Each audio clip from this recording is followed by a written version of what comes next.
So Vipers continues to lead the title charge in the Uganda Premier League. Denis Onyango, the Uganda Cranes captain, is champion again in the South Africa ABSA Premiership. Also, the title race is over in the Spanish LaLiga, but Barcelona and Real Madrid have got some business to sort this weekend in the El Clasico. Welcome to the Just Darren Show, powered by Betway. This is your chance to be a champion. Introducing Betway Jackpots. With millions up for grabs every week. Decide how your dreams will come true. Match result or correct score. Featuring games from the week's exciting fixtures, fantastic bonus prizes and multi-line betting. Now is the time to take your shot to win it all. Be the next Betway millionaire. Betway. Bet the responsible way. Now, more than half of the teams in the Uganda Premier League are left with just 3 matches to wrap up the season.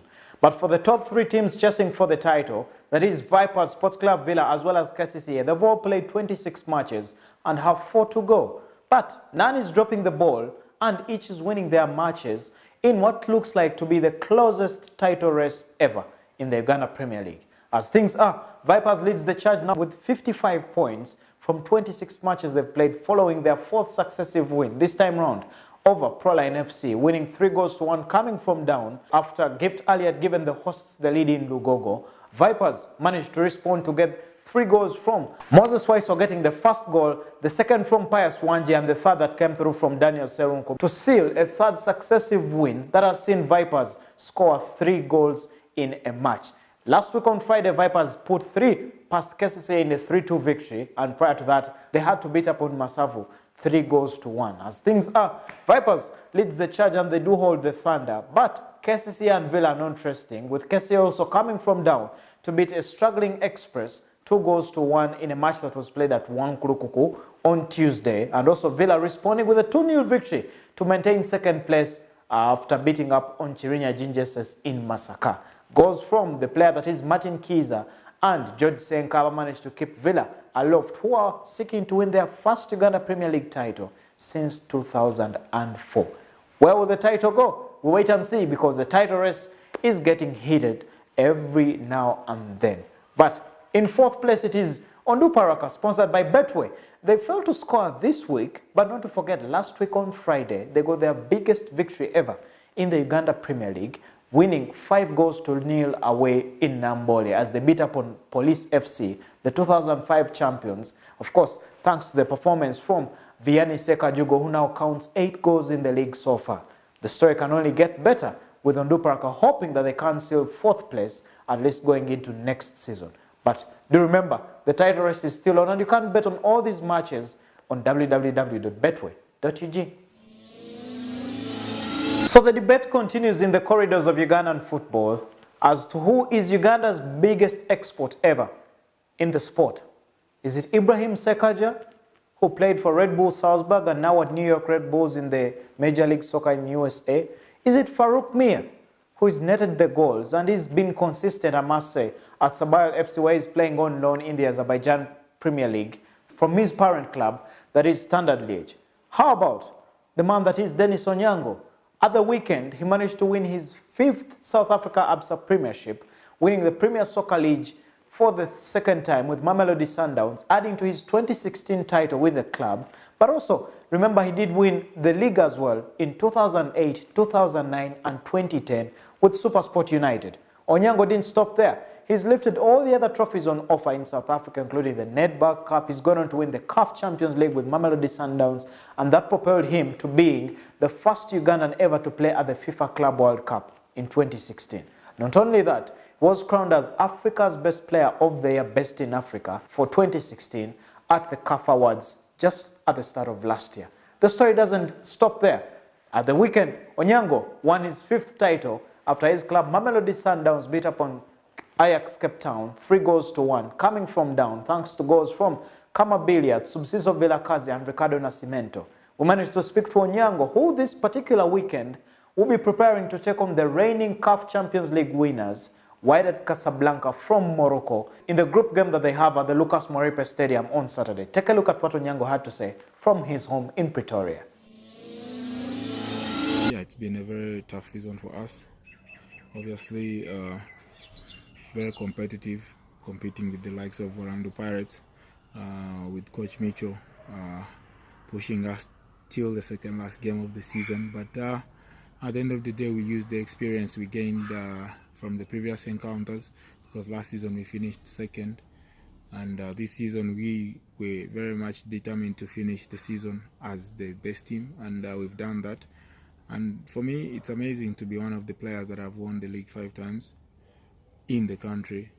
Definitely 3 with Supersport, 2 with Sunderland, but I still want to make more history with the club and try and win as many more league titles as possible, because these are the things that drive us as players. We play the league so that we can win it. We don't want to just play for fun. We play for the league titles, and it's amazing because it's been a very, very tough season for us, putting Champions League in between, playing cup games where we lost to Marisburg United with a lot of pressure. And yeah, it's been a very good encounter for me. But as a person, I'm very, very much delighted to be one of the players that have won the league 5 times in South Africa.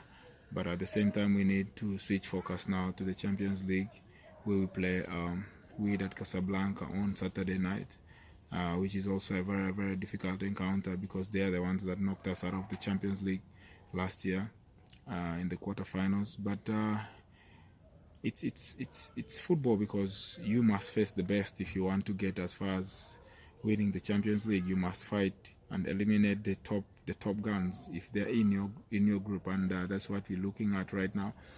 We know it's not going to be easy. These are the current African champions, and they're also very much experienced, but we are looking at a very good game. We believe that we've got the capability to win the game at home. Yes, we didn't win much last year at home, but we believe if we start off well this year, we will be able to finish as group leaders. But we need to work extremely hard, and that's how the game is going to be on Saturday. By the way, Sundowns are favourites to win that particular encounter against the reigning Africa champions, Wydad Casablanca, on Saturday. And if you take a look at the odds on the Betway website, www.betway.ug, Sundowns win is at 1.92. That is the odd, and of course Wydad Casablanca have got to beat the odd that stands at 4.30 to be able to be the victors down in South Africa. But also, Uganda is represented by KCCA in Group A. They did make a trip to the south, where they'll be taking on Botswana's Township Rollers, and of course the Rollers are favourites at 2.27, but KCCA do have their odd at 3.40. And speaking to their coach Mike Mutebi before they did leave the country, him telling me that the run of 5 games they've had has been tough, but it's prepared them mentally and physically for this particular encounter. They did play out a 1-0 draw against Onduparaka in Arua. They beat up on Chitara away in Hoime 0-0, and also they managed to beat Uganda Revenue Authority 7-2, lost out at Vipers 3-2 away, and also fought to come from down to beat Express 2-1 in Wankuruku. That has been their run-up into this particular encounter, and hoping that they'll be able to progress and make it a little far. But not to forget, in the same group, there is the Egyptian giant, that is Al Ahly, will be taking on Esperance of Tunisia. Al Ahly as well are favourites at home, and they do have their odd at 2.33 as things do stand. And just to tell you that on May the 15th, Al Ahly will be in Kampala to take on KCCA. We'll be talking that much in detail next week. Now, Uganda is not familiar with the ICC World Cricket League Division 4 stage. Perhaps it is a learning curve for the Cricket Cranes down in Malaysia, where they are playing at the tournament that wraps up this particular weekend. Uganda seeks to gain one of the 2 available tickets to qualify and return to the ICC World Cricket League Division 3. And despite the fact that they had a poor start, losing controversially by 9 runs against Malaysia at the weekend, they've managed to recover, picking 2 victories over Bermuda, winning by a big margin of 149 runs, as well as the result that they recently got, the 81 victory over Vanuatu. And of course, we've seen brilliant performances, especially the bowler that is Mohamed Irfan Afridi, together with Riyazat Ali, with Afridi getting a very important knock of 50 runs of 17 balls that had 7 sixes in that win over Vanuatu. Uganda perhaps will need more of that if they are to seal the championship that climaxes this weekend in the country that is Malaysia. They'll go with a 4-4-2 diamond formation for that early lead. An early goal will settle the nerves. Their away team has been in bad form. They will feel the pressure. The home side's kept 2 clean sheets in a row. It's all about momentum. Who will have the stamina to last the 90 minutes? Their star striker is suspended. They've got no kappa. The marking will be tight. This will be won or lost in the midfield. This is why I bet. This is why I bet. This is why I bet. Betway, for the love of the game. Now, with Manchester City already champions, there are just a few details left to sort out in the English Premier League. First, who will finish in the top 4? Manchester City and Manchester United are guaranteed to finish, but the last 2 positions do still have those that are contesting for them. Also, who will be relegated? The talk is still across England, with teams struggling to survive the knife as things do look like. And also, who will be the top scorer who will take the golden boot? That is also another conversation in the corridors of English football. But let's begin at the top with Manchester City, who managed to cross the 100-goal mark last weekend with a 4-1 victory away at West Ham. Will be taking on Huddersfield Town this weekend, hoping that they can be able to pick the result and progress, having won their 30th match of the season last weekend. Not only that, Manchester United, who confirmed that they will finish in the top 4 after beating up on Arsenal. Arsene Wenger's last visit to Old Trafford as Arsenal manager last weekend, with United winning 2-1 thanks to that late goal by Marouane Fellaini, will hope now that they can only wrap up the season on a high when they do visit Brighton and Albion on Friday night. But on Saturday, the other matches that do include a side that is Tottenham Hotspur, who will be vying to win yet again and seal that top 4 finish. Tottenham are on 71 points in 4th place, 5 clear of 5th place Chelsea, with Liverpool on 72 and United on 77. Liverpool is in 3rd position, but have played a game more than all the other games in the top 6 positions. And when you look at the big game of the weekend, it is Chelsea in 5th place on 66 points, who do take on Liverpool, and Chelsea hoping that they can close out on the margin. Unfortunately, the games that are left out for Spurs, 2 of them are at home at the Wembley.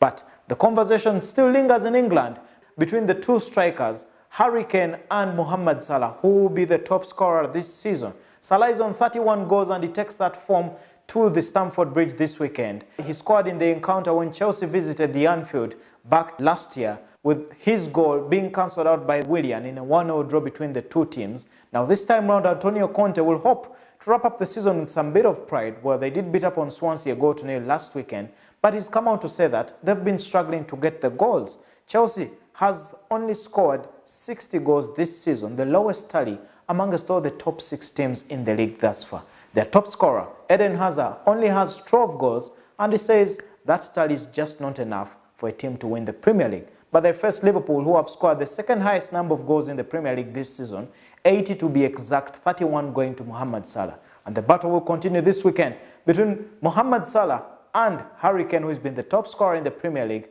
over the last 2 seasons. We managed to speak to Sky Sports presenter Michael Bridge, and he managed to break it down for us, the race to the Golden Boot in the Premier League. Take a look at this. So Harry Kane scored on Monday night to make it 27 goals for him. Mohamed Salah on 31. It's such an exciting race. The last 2 years, Harry Kane's won the award, but with a lot of controversy after the Stoke goal, people are really excited by this Golden Boot race. Harry Kane is on 27 goals. Mohamed Salah is on 31. Now, you might think that's too much for Kane to catch up on. Wrong. Last season, he got 4 goals against Hull last season, a hat-trick against Leicester, 7 in his last 2 games. It can be done. Spurs have 3 games remaining. West Brom away, who look like they're down. Newcastle, nothing to play for. And then at home to Leicester at Wembley. So Harry Kane can easily do it. Salah has only got 2 games left. Away to Chelsea and then Liverpool at home to Brighton. Now, you'd expect him, with all due respect to Brighton, you'd expect him to score against them. However, it is always tough against those kind of teams. So it's not settled at all with Mohamed Salah being a Golden Boot winner. Now, he wants it. He's desperate to get it. He's won the PFA Player of the Year award. He's won the Football Writers Player of the Year award. It's been an incredible season for Salah. Take nothing away from him at all. But I would not be surprised to see Harry Kane get that Golden Boot, or maybe even level. I think he'll score on Saturday at West Brom, and you would never back against him to score at home against Newcastle and Leicester. I must say, though, I don't think he's completely fit. He suffered an ankle injury against Bournemouth a couple of months ago. I personally think he's come back a bit too quick, but that's Harry Kane. He hates missing games. He always thinks he's fully fit, even when sometimes I don't think he is. But he scored it the other night against Watford. Should have scored another few, actually. It's such an intriguing race. It's exciting. Salah will expect to score more as well. But I'm going to predict Harry Kane will catch Mohamed Salah. People might think I'm crazy, but I know what Kane's like, and he'll be so hungry for goals. Let's wait and see. It's been a really, really exciting end to this Golden Boot chase, and you don't usually get it this competitive. But with, as I say earlier, with everything that's gone on, it has made it competitive. Good luck to the winner.